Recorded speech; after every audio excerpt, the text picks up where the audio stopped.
Welcome to Bite at a Time Books Behind the Story, where we answer the questions you have about your favorite classic authors. What inspired your favorite author to write their novels? What was going on in the world at the time? Follow along with us as we tell you what was happening in the world while your favorite authors wrote your favorite classics.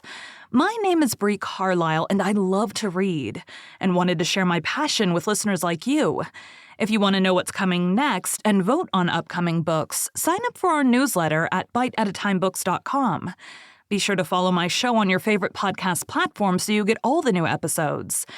You can find most of our links in the show notes, but also our website biteatatimebooks.com includes all of the links for our show, including to our Patreon to support the show and YouTube where we have special behind the narration of the episodes. We're part of the Bite at a Time Books Productions Network. If you'd also like to hear a book by the author, check out the Bite at a Time Books podcast wherever you listen to podcasts.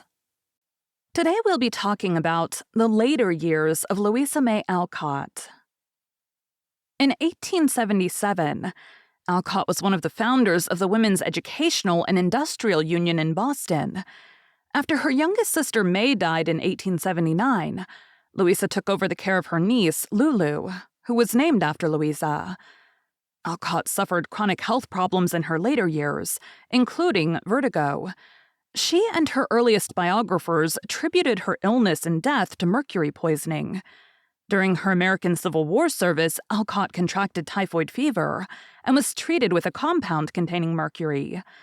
Recent analysis of Alcott's illness suggests that her chronic health problems may have been associated with an autoimmune disease, not mercury exposure.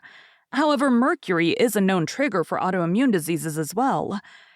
An 1870 portrait of Alcott does show her cheeks to be quite flushed, perhaps with the butterfly rash across her cheeks and nose, which is often characteristic of lupus.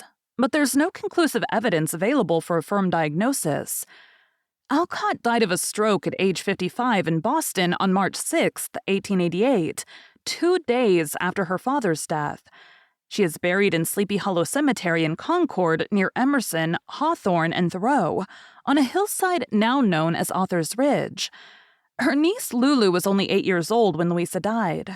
She was cared for by Anna Alcott Pratt, then reunited with her father in Europe and lived abroad until her death in 1976.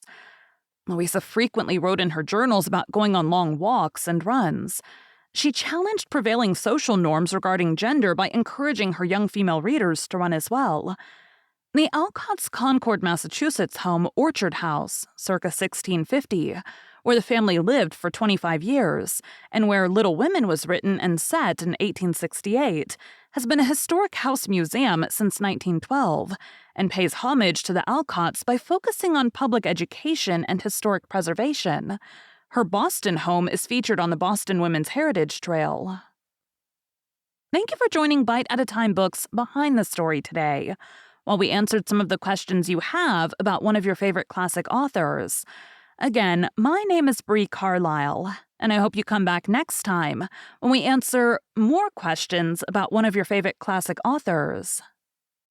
Don't forget to sign up for our newsletter at biteatatimebooks.com. Check out the show notes or our website biteatatimebooks.com for the links for our show.